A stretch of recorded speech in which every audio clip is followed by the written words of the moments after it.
Hola, bueno, en lo que va a ser la última clase de RMN, hoy vamos a ver, como les vine comentando, que la técnica de RMN en biomoléculas, en proteínas en particular, es para mucho más que para determinar estructuras.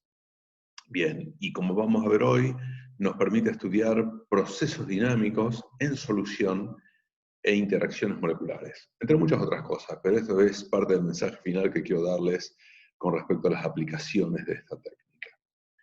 ¿Por qué es importante esto? Eh, Cuando nosotros consideramos la estructura y la dinámica de las proteínas, y si tenemos la estructura vamos a tener una foto, y no nos interesa tener una foto sino una película. Y en la mayoría de los casos, cuando estamos hablando de una estructura que se obtiene, en verdad lo que vamos a estar viendo es el estado más poblado, que es el estado energéticamente más favorable bajo las circunstancias físico-químicas que están determinadas por ese medio ambiente. Y así puede ser que esto, acá lo que vemos en la superficie, el landscape conformacional, con las distintas mínimas de energía que puede explorar una determinada proteína.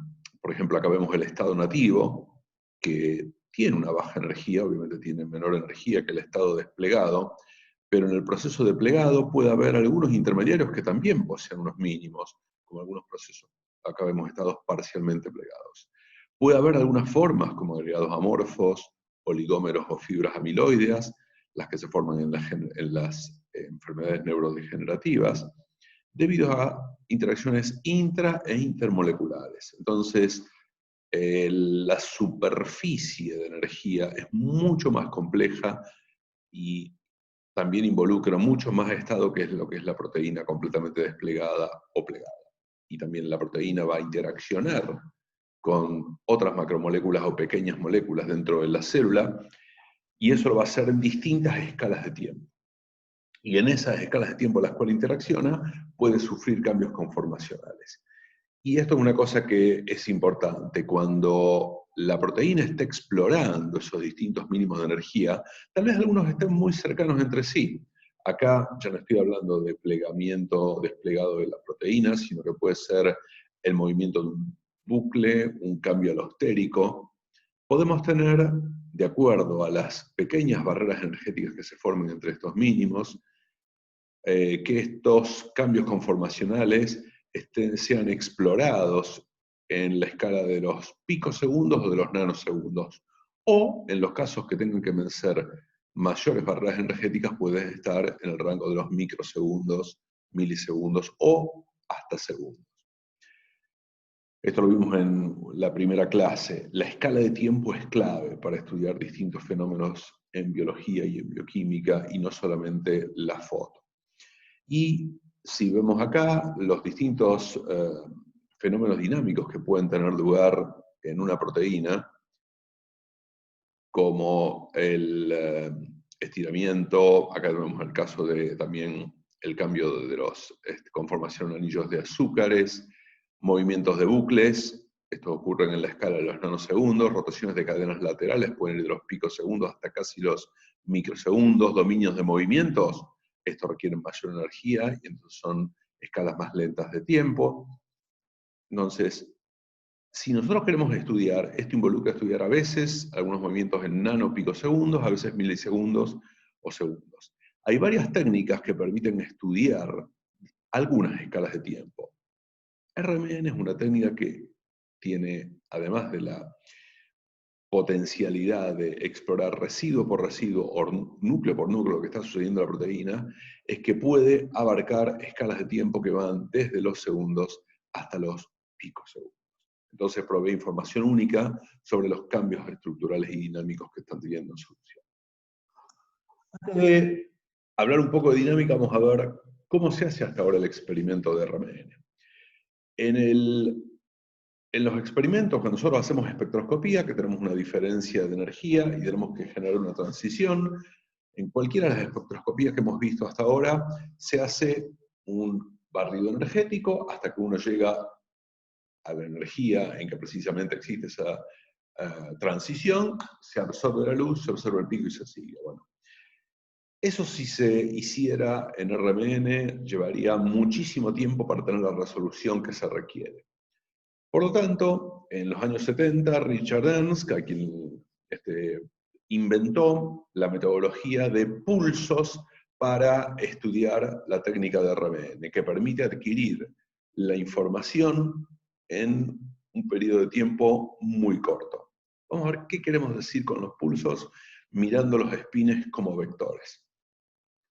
Lo que tenemos acá es, vamos a suponer que tenemos un solo spin, por el momento no vamos a considerar las interacciones, que está alineado con el campo magnético externo. La interacción resultante va a ser que vamos a tener una orientación entre varias que sean ya no al azar, pero que se compensan entre sí, nos va a quedar una magnetización resultante orientada a favor del campo magnético. Esto es un alineamiento. Entonces, para observar una señal de RMN lo que queremos hacer es dar un pulso, una perturbación a la orientación que tiene esto, que uno lo que hace es aplicar una radiofrecuencia en un eje perpendicular al campo magnético externo. Vamos a suponer que esto está alineado, vamos a llamar a este eje Z, este eje X y eje Y. Cuando estemos empezando el experimento de RMN, el sistema va a estar en equilibrio con el campo magnético externo y toda la magnetización resultante va a estar alineada con el eje Z. Significa que en el eje X y en el eje Y no vamos a tener magnetización. Si nosotros pusiéramos bobinas para detectar magnetización en el plano XY, no detectaríamos nada. Ahora, cuando nosotros perturbamos con un pulso, eso ejerce un torque y inclina la magnetización. En este caso, nosotros lo que hicimos fue dar lugar a un pulso de 90 grados, en el cual, lo voy a volver a repetir, la magnetización se inclinó 90 grados. A partir del eje Z, nosotros le imprimimos un torque, un pulso, que lleva a que la magnetización gire 90 grados y quede sobre el eje Y. Este es el momento del pulso, lo que está indicado por la traza en celeste. Cuando dejamos de aplicar ese pulso, que dura microsegundos, el sistema, los spines, los momentos magnéticos de spin, van a recorrer este recorrido que está indicado por la línea roja. Van a regresar al equilibrio. No lo van a hacer mediante la emisión de un fotón, como suele suceder en la mayoría de las espectroscopías, sino por un mecanismo lento que se llama relajación.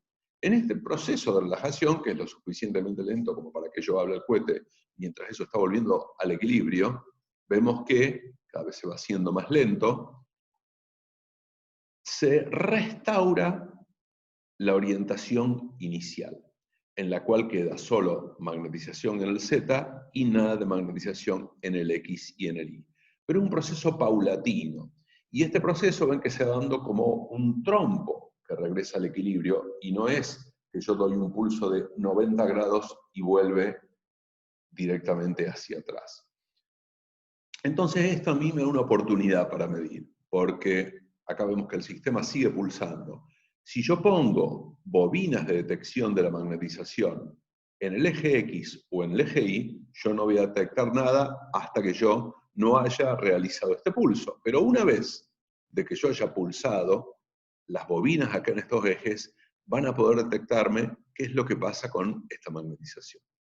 Y si yo lo pongo acá, voy a ver precisamente esto. Voy a ver algo que está modulado con una determinada fase, bien, que esto significa que es la velocidad, la frecuencia con la que está rotando alrededor del eje, y a su vez va decayendo, va perdiendo intensidad a medida que se va restaurando la magnetización en el eje Z. Bien, esto lo que estamos viendo es la proyección en el plano XY, que es donde realmente medimos la señal de resonancia magnética nuclear. Ahora, esto no sirve de nada, porque nosotros generalmente en espectroscopía lo que vemos es una señal de este tipo. Lo tenemos en función de la frecuencia y no en función del tiempo.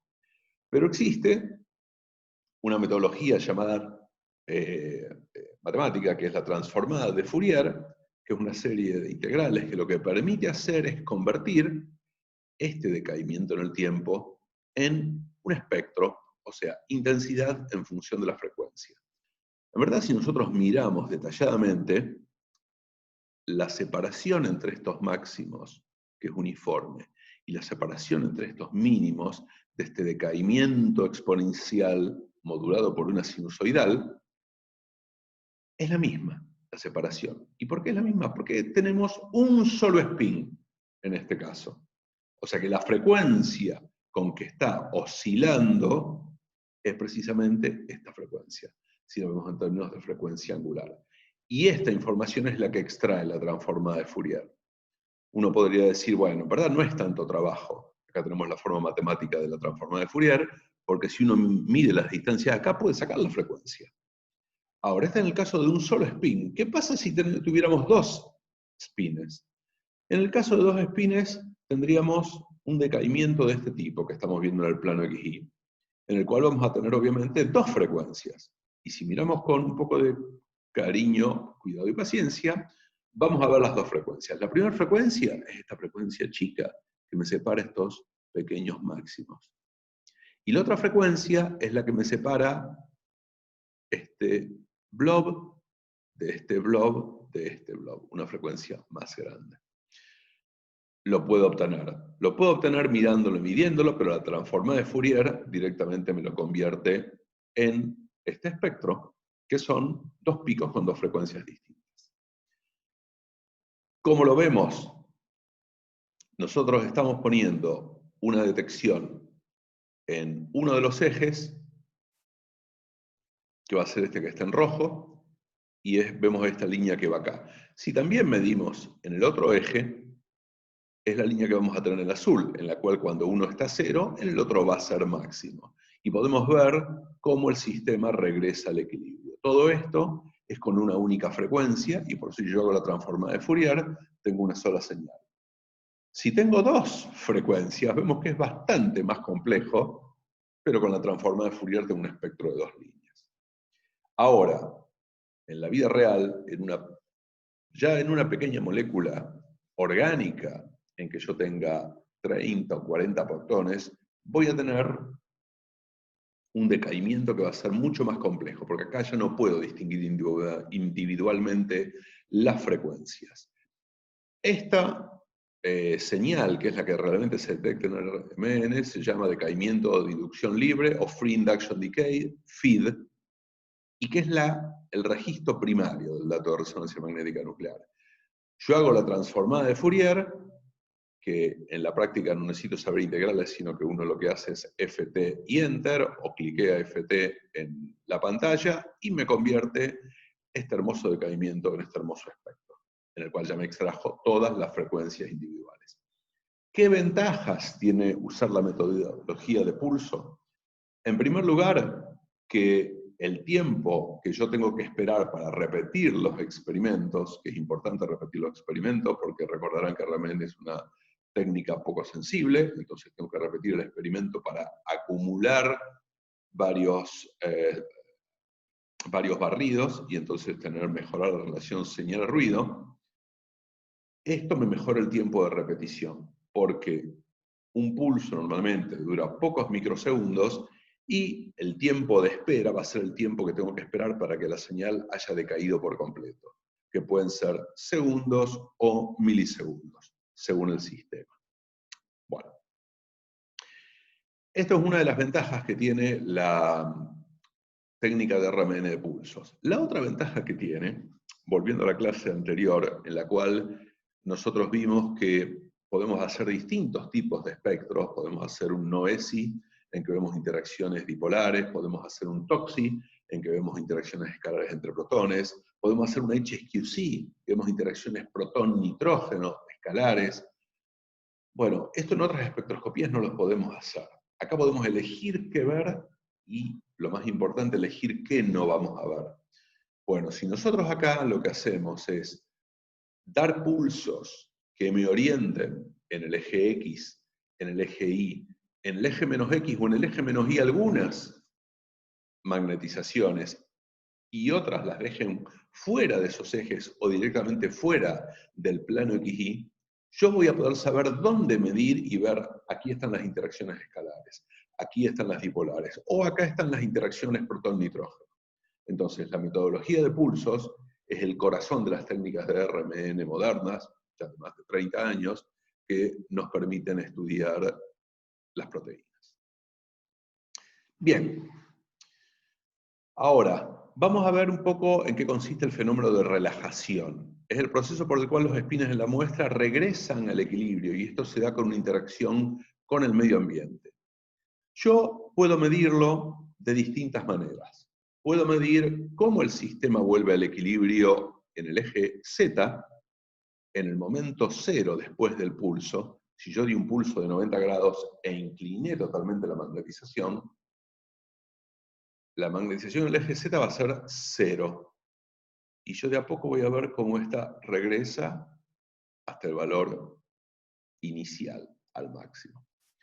Ahora, si yo lo que hago es medir en el plano XY, voy a tener esa feed que vimos antes con esta forma sinusoidal, pero a nosotros lo que nos interesa es la envolvente.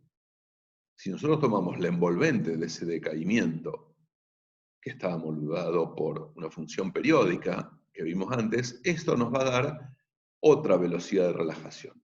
Y les cuento que la velocidad de relajación medida en el eje Z o medida en el plano XY obedece a fenómenos físicos distintos, por lo cual son constantes de tiempo distintas, entonces, que se definen a partir de los tiempos de relajación T1, que me describe la magnetización en el eje Z, y T2, que me describe el regreso al equilibrio de la magnetización en el plano XY.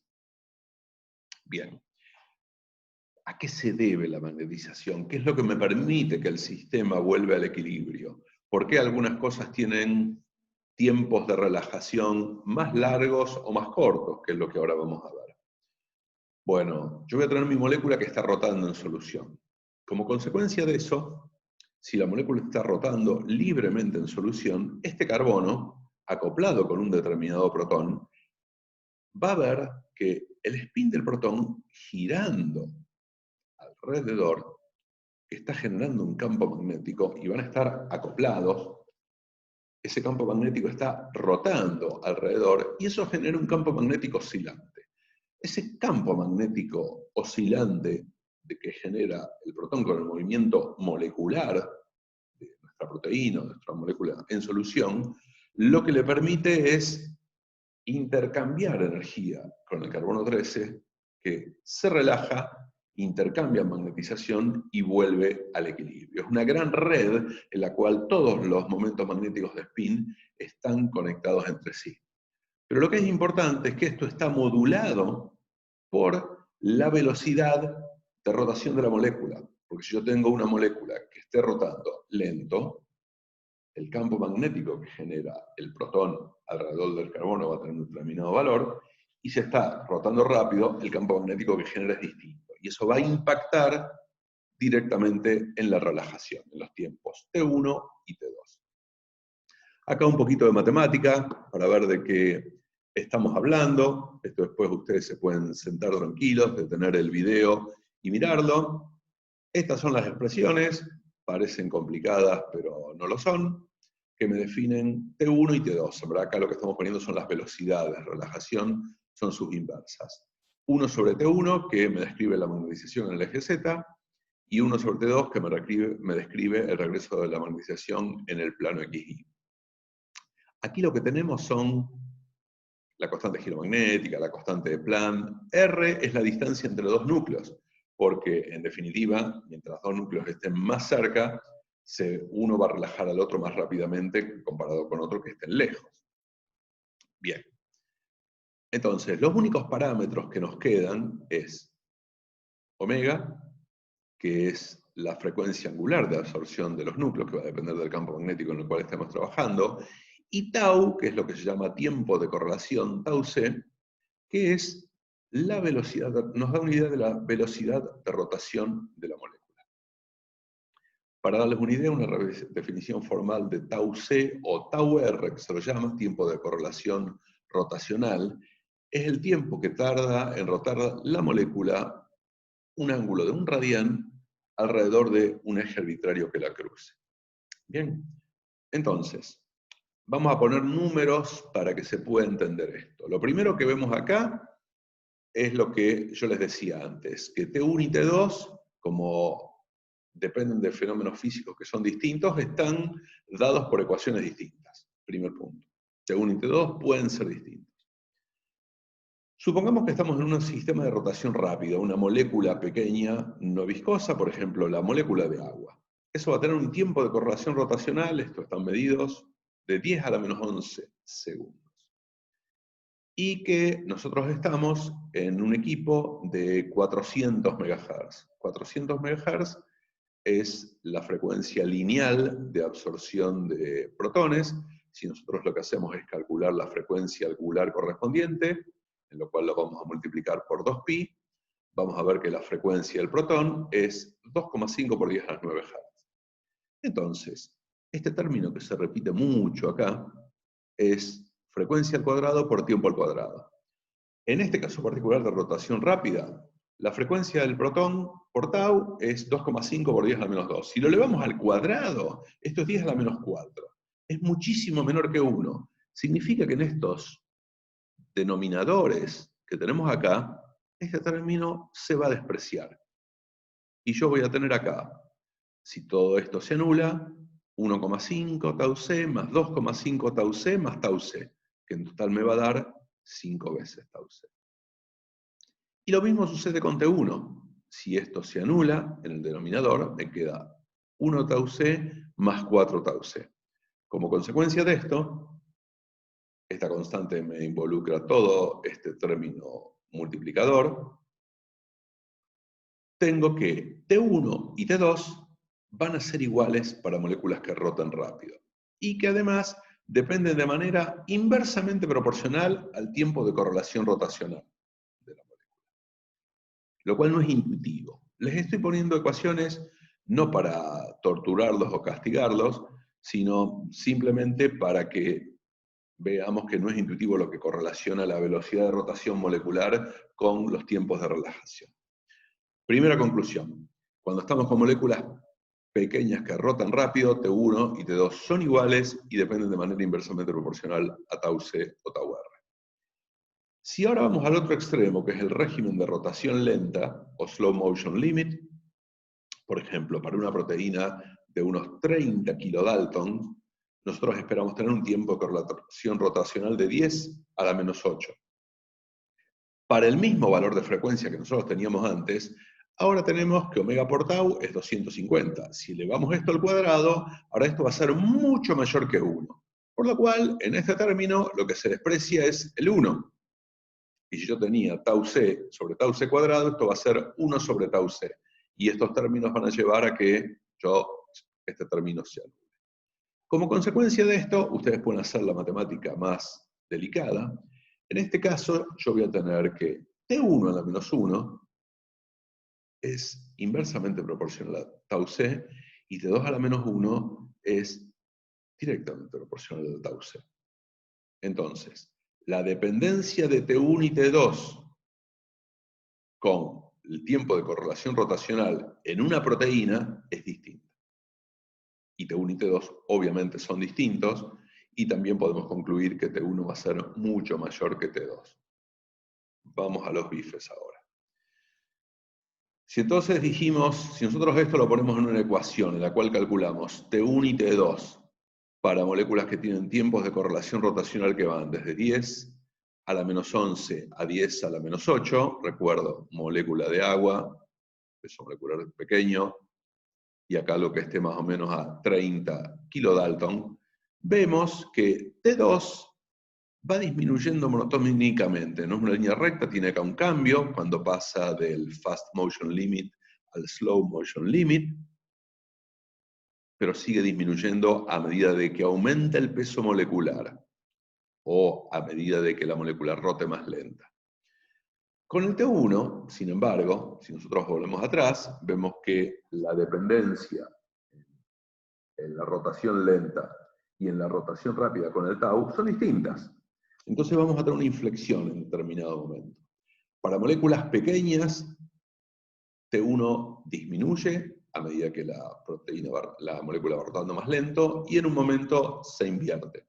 y a medida que la proteína se está haciendo más grande, acá ya estamos en el rango de tamaños de proteína, T1 se va haciendo más largo. ¿Qué consecuencia tiene esto? Nosotros en el caso de proteínas vamos a estar en esta zona y hacia arriba. O sea que vamos a estar en una zona de T2 cortos y de T1 largos, que es la peor de todas, porque el T1 es el que nos determina la velocidad de repetición. Entonces, si un T1 es largo, tenemos que esperar más tiempo para repetir el experimento. Malas noticias. Y las segundas malas noticias es que el T2, que nos mide la relajación en el plano XY, que es donde medimos la señal, impacta en el ancho de banda. Y el spoiler que aparece acá, que un T2 corto da lugar a señales más anchas. O sea que acá tenemos señales más anchas. Resumiendo, acá vemos dos núcleos que relajan. Este relaja lento, en T2, y este relaja rápido. Vemos que cuando este ya me queda bastante en la proyección en el XY, este se ha recuperado casi completamente. Estos van a corresponder respectivamente a una molécula pequeña que rota rápido en solución y esta una molécula más grande que rota lento en solución. Y el impacto va a ser precisamente en el ancho de banda de la señal. Un protón va a ser mucho más angosto para un T2 largo y va a ser mucho más ancho para un T2 corto. Moléculas más grandes o que roten lento. Ahora lo vemos en un espectro real. Acá vemos más o menos cuál es el orden de magnitud del tiempo de correlación rotacional en nanosegundos para moléculas de 8, 16, 24 y 50 kilodalton. Acá vemos la ecuación que me correlaciona el ancho de banda con el T2, y acá vemos un espectro de protones en la zona de los protones amídicos, y vemos cómo vamos perdiendo en resolución, que es un valor crítico en RMN porque tenemos que discernir las señales individualmente, debido al aumento del ancho de banda a medida que aumenta el peso molecular. Lo que les plantea acá son situaciones extremas. Tenemos varias situaciones intermedias o distintas, porque acá yo solamente les dije cuando aumenta el peso molecular. Pero si yo tengo una molécula pequeña, en el cual la pongo en un sistema mucho más viscoso, o un sistema en que rota más lento, que también lo puedo lograr bajando mucho la temperatura, voy a tener que lo que cambia es el tau. Y al cambiar el tau, entonces, la señal también se va a ensanchar como si fuera una molécula más grande. Bien. Ahora, si nosotros tenemos una pequeña molécula, que cuando está suelta en solución, relaja lentamente y me da una señal hermosa, si esta, que es un pequeño ligando, se une a una proteína grande y se une fuertemente, ese complejo macromolecular va a estar rotando con un tau resultante que va a estar dominado por el de la proteína grande. Por lo cual, si yo miro las señales de mi pequeña molécula, ya no van a ser más angostas, sino que van a estar ensanchadas. Eso no es necesariamente una mala noticia porque lo puedo utilizar para tener información, para saber precisamente que mi molécula pequeña se está viendo a la molécula grande. Puedo tener una situación intermedia en la cual la unión no sea tan estrecha y tenga algunos grados de libertad en los cuales haya partes de la proteína que estén interaccionando directamente partes del ligando que estén interaccionando directamente con la proteína en lugar de señales anchas, y otras que tengan más movilidad y puedan seguir siendo angostas. De nuevo, si yo tengo los distintos tipos de espectro, voy a estar teniendo información. Finalmente, si mi pequeño ligando se une a algo que rota demasiado lento, como puede ser una membrana, una bicapa lipídica, yo voy a tener un ensanchamiento de la señal más allá del límite que puedo detectar. Puedo ver que la señal desaparece. Entonces, la relajación me impacta en la resolución y detectabilidad de las señales. Pero yo también puedo sacar información a partir de lo que está sucediendo con la relajación de una molécula. Y la buena noticia es que yo puedo medir la relajación de cada uno de los núcleos individuales. No es un proceso global, porque como les decía acá, yo puedo tener algunas partes de la proteína que se muevan más rápido que otras. Bien, y por ejemplo, si yo tengo acá una proteína globular que está rotando en solución y tengo un extremo, amino terminal, que está más suelto, como una colita que se va moviendo, el tiempo de correlación rotacional que van a tener los protones amídicos en el core de la proteína va a ser 1, y el que van a tener en esta colita móvil va a ser otro. Como consecuencia, estos dos protones van a ser anchos, T2 corto, mientras que estos protones con mayor movilidad van a tener un T2 más largo y van a ser más angostas. Así que es información, acá lo tengo cualitativo, pero obviamente que esto lo puedo cuantificar. Otro ejemplo práctico. Acá tengo una proteína que está constituida por dos dominios de 70 kilodalton.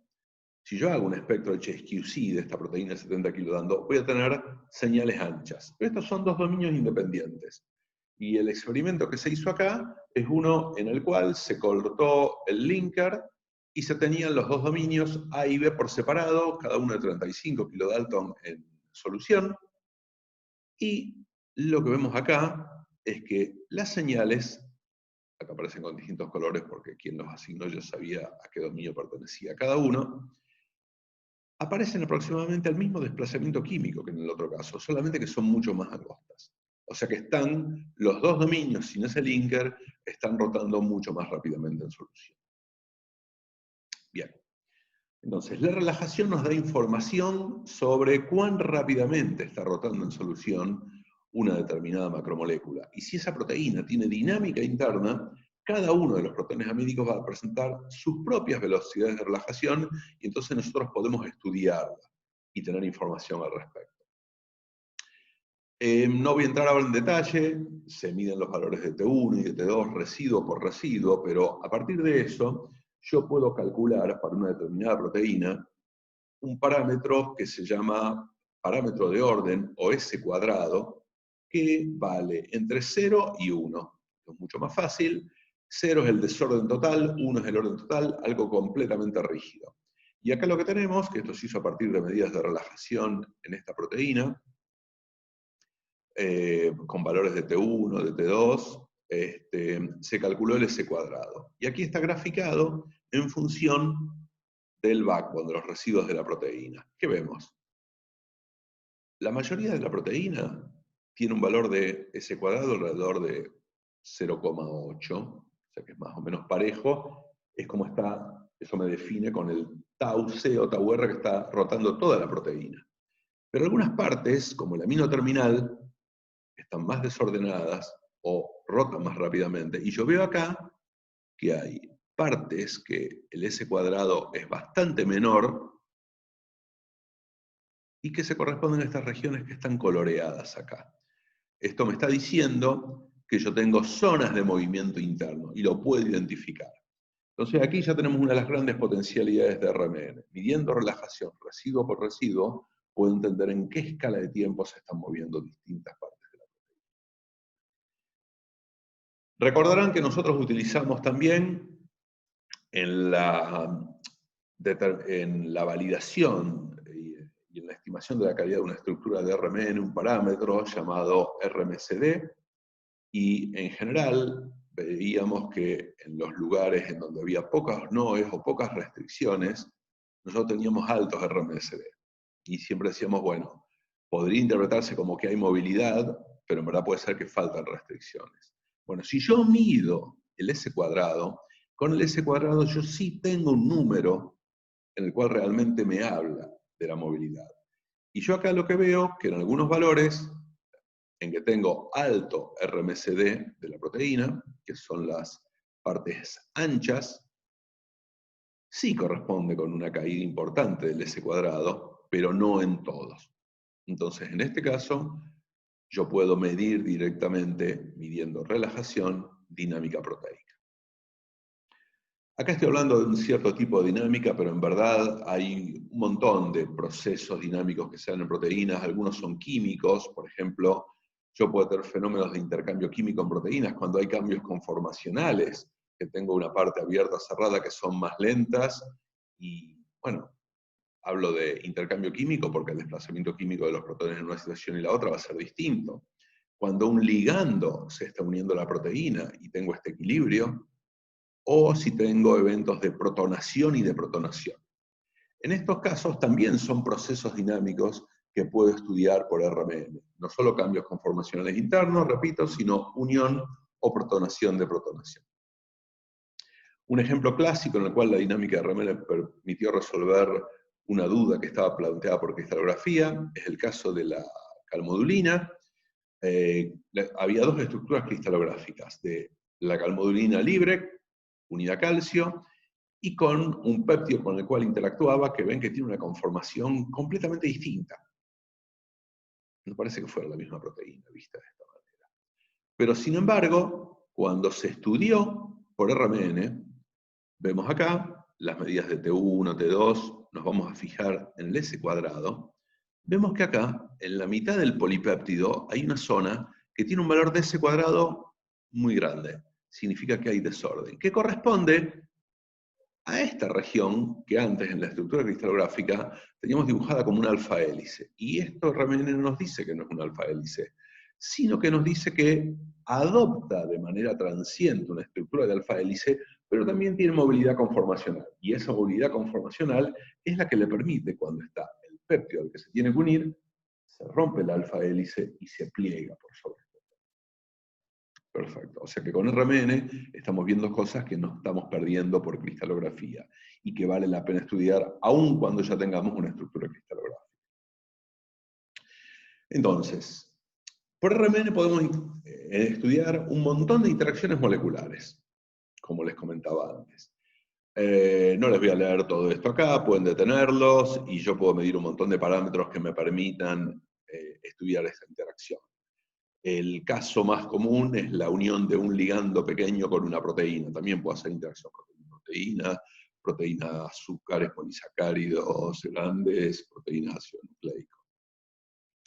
Pero para medir la interacción, yo puedo aprovechar la relajación, pero también puedo utilizar mi caballito de batalla, el HSQC, que ya sabemos que tenemos un pico por residuo, es rápido, yo puedo tener rápidamente un espectro HSQC de la proteína, y cada uno de estos picos es un residuo, es una sonda que está distribuida homogéneamente en la proteína. Si en la proteína que yo tengo interacciona con un determinado ligando, la región en la que esté interactuando va a sufrir una perturbación en su ambiente químico. Entonces, si yo hago el espectro HSQC de la proteína unida al ligando, el espectro va a cambiar. Pero va a cambiar de manera tal que solamente se van a ver perturbados los residuos que interaccionen.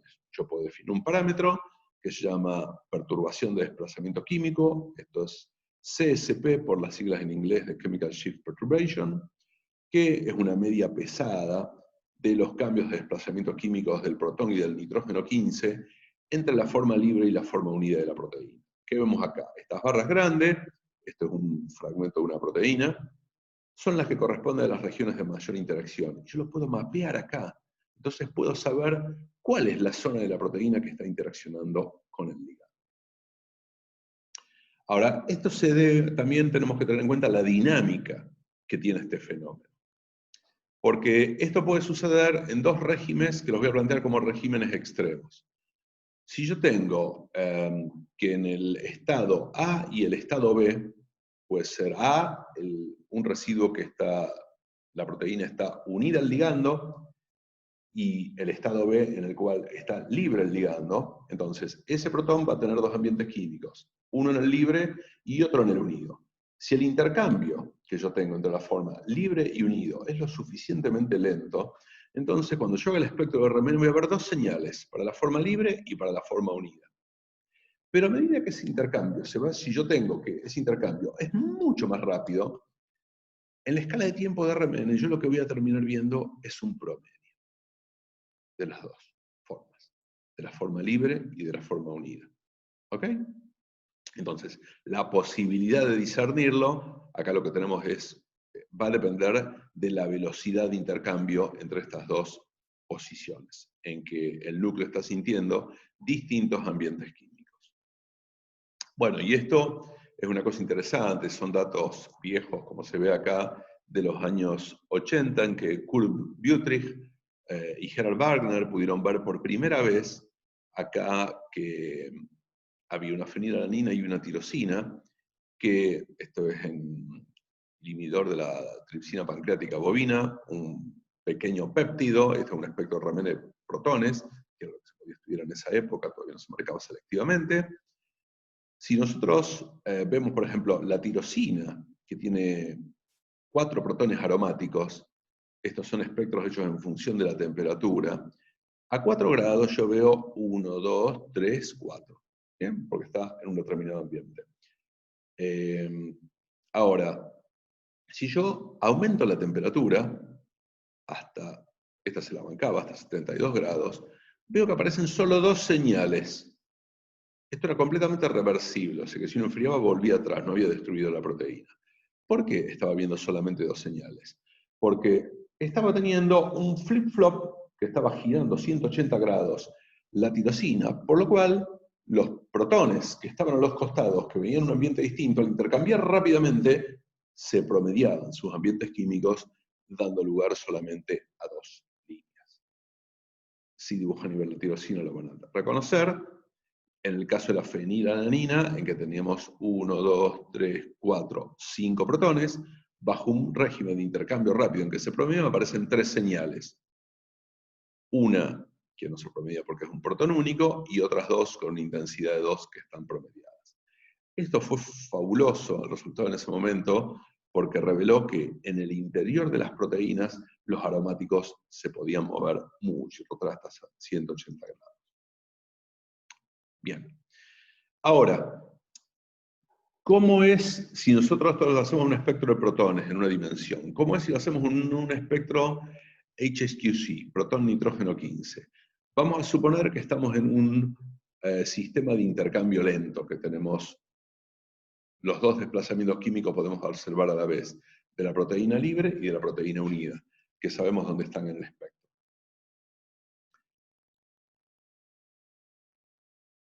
Si nosotros tenemos este intercambio lento, voy a empezar acá, la proteína, supongan que yo voy agregando el ligando, voy a ver las 2 señales, va a ir disminuyendo la intensidad del pico de libre a medida que aumenta la intensidad del pico de la forma unida, hasta que llega al aducto final, en el cual puedo medir la perturbación de desplazamiento químico con respecto al pico inicial. Entonces yo lo que puedo hacer es graficar la intensidad, cómo decae la intensidad de la forma libre y cómo sube la forma unida, y puedo estudiar inclusive la afinidad del compuesto y determinar una constante. Ahora, si yo tengo un intercambio rápido, voy a ver un promedio. ¿Okay? Cuando empiece con la forma libre, voy a tener aquí el 100%. A medida que yo agregue un porcentaje determinado del ligando, la forma unida, esto lo que va a hacer el promedio va a estar pesado por la cantidad relativa que yo tenga de forma unida. Recordemos el final de la historia, voy a terminar 100% de la unidad, la señal tiene que estar acá, pero a medida que yo haga la titulación con el ligando, voy a observar lo siguiente, que la señal se va corriendo porque cambia la población relativa de libre y unida hasta llegar a la forma final. Entonces, en este caso, yo tengo que saber si estoy en intercambio rápido o en intercambio lento. En este caso que tengo intercambio rápido, que voy a ver este promedio pesado, acá tenemos la ecuación que me dice cómo se calcula, voy a poder ver cómo cambia el desplazamiento químico, cómo se mueve la señal en función de la concentración del ligando para determinarlo. También puedo tener un caso que sea un intercambio intermedio, en el cual es el peor de todos, porque en un determinado punto se pierde información que se ensancha y luego la puedo llegar a recuperar. Puede ser que acá algunos puntos intermedios se pierdan. Entonces, en definitiva, la interacción de una proteína con un ligando yo la puedo seguir mediante una titulación con HSQC, y la ventaja es que yo la sigo residuo por residuo. Acá vemos en una proteína, estoy viendo varios residuos, antes era un solo pico hipotético, y veo como la lisina 274 se va moviendo, el glutámico 218 se va corriendo acá, y bueno, lo puedo seguir. La ventaja que es sitio específico, porque yo puedo decir qué zonas permanecen imperturbadas y qué zonas están cambiando, y puedo mapear en la estructura la distribución espacial de las respuestas. Y después puedo graficarlo de esta forma y obtener algunas constantes. Otro ejemplo de unión, lo tengo acá un pequeño ligando con una proteína, perdón. Acá tengo la forma libre y la forma unida, que están con distintos colores. Vemos que un montón de señales no se perturban y otras sí. Acá estoy marcando las que cambian. Las puedo poner, ver una por una, individualmente qué es lo que está pasando, y esto es un caso de intercambio químico rápido, como ya vimos antes. Si yo tengo asignadas todas las señales, puedo seguirlas, hacer el mapa de Chemical Shift Perturbation y ver cuáles son las regiones de mayor interacción. Acá parece que interacciona con todo, pero en verdad lo importante es que estas 3 regiones del espectro corresponden precisamente a unos bucles que están aquí en la proteína y que están mapeados con código de colores, y eso me dice que el ligando se está uniendo en esta región. O sea que puedo tener ese tipo de información dinámica, y esto es una titulación que me lleva 2 horas. Es como, la diferencia en una titulación seguida por dicroísmo o por fluorescencia es que yo acá puedo tener información residuo específica. Otro experimento que puedo ver para interacción entre, por ejemplo, en este caso, un anticuerpo que se une al citocromo C, es intercambio protón-deuterio. Si yo disuelvo, acá supongan que tengo el citocromo libre, en agua deuterada, la señal de deuterio no la voy a ver, después de un tiempo todos los protones amídicos se van a intercambiar y ven que muchas señales van desapareciendo. ¿Sí? Bueno, si yo hago el mismo experimento con el citocromo C unido a un anticuerpo, la parte del citocromo C que esté unida al anticuerpo no va a estar expuesta al solvente. Por lo tanto, esos protones no van a poder intercambiar tan rápidamente. Y tomo acá una señal en particular, que es la de la lisina 100. En el caso del citocromo libre, que estaba acá, la lisina 100, después de 1 hora que yo intercambié la solución de agua por deuterio, en 27 horas ya desapareció, ni hablar después de 200 horas. Pero en el caso del citocromo unido al anticuerpo, veo que después de 266 horas sigue estando. Eso me indica que esa lisina está en el punto de unión. Y también lo puedo graficar acá, residuo por residuo. Acá vemos que la forma libre decae rápidamente la intensidad de la señal, y en la forma unida no. Otros picos, como por ejemplo aquí, el aspartico 93, decaen de la misma forma libre y unida, quiere decir que esa región de la proteína no está involucrada en la unión con el anticuerpo. O sea que hay, y solo les cuento algunos ejemplos de muchas formas en que se puede aplicar la RMN. Ahora, para terminar, quiero contarles que todo lo que hemos charlado hasta el momento tiene que ver con RMN in vitro, con las proteínas aisladas, nosotros y purificadas. Lo que hacemos es crecer en un medio marcado con nitrógeno 15 y carbono 13, les damos de comer eso a la bacteria la sintetiza marcada, purifico mi proteína y la pongo purificada en el tubo RMN. Ahora yo puedo hacer otro experimento. Tengo mis bacterias que están creciendo normalmente, y en el momento que expreso mi proteína, que estoy induciendo la expresión, agrego el medio isotópicamente marcado. De esa manera solamente va a estar marcada con nitrógeno 13, con nitrógeno 15 y carbono 13 mi proteína. Puedo llevar entonces las bacterias sin lisarlas, y la pregunta es, ¿puedo ver lo que hay adentro viendo solamente mi proteína? La respuesta es sí, y por eso se lo estoy contando. La primera vez que se hizo esto fue hace casi 20 años, pero hoy es bastante más rutinario. Les voy a mostrar esto en particular. Mucha gente pensaba que esto no iba a poder hacerse porque la rotación molecular dentro de la célula por el molecular crowding iba a ser tan grande que no iba a permitir ver eso. Pero acá vemos, esta es una pequeña molécula, pequeña proteína que une mercurio. Este es el espectro de la proteína libre y este es el espectro de la proteína dentro de Escherichia coli. Vemos que las señales están en el mismo lugar, son un poco más anchas, o sea que está rotando efectivamente un poco más lento, los dedos son más cortos, pero es factible. Y esto, hoy por hoy se usa rutinariamente, abre otra perspectiva completamente distinta.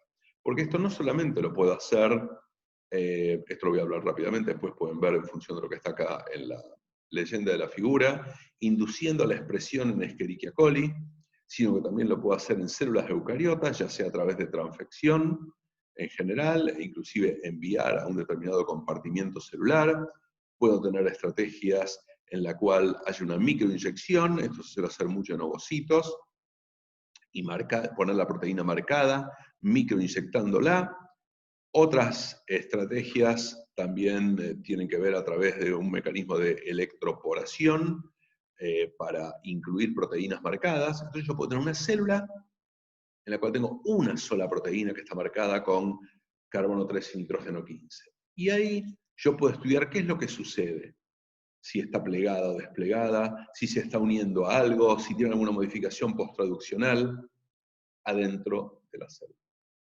Entonces, RMN no solo es una técnica que permite tener información de estructura, dinámica e interacción de una proteína aislada, sino también dentro de la célula, sin límites de las aplicabilidades.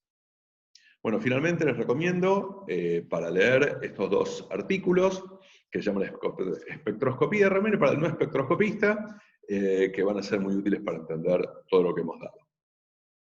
Espero que les haya sido útil esta clase también.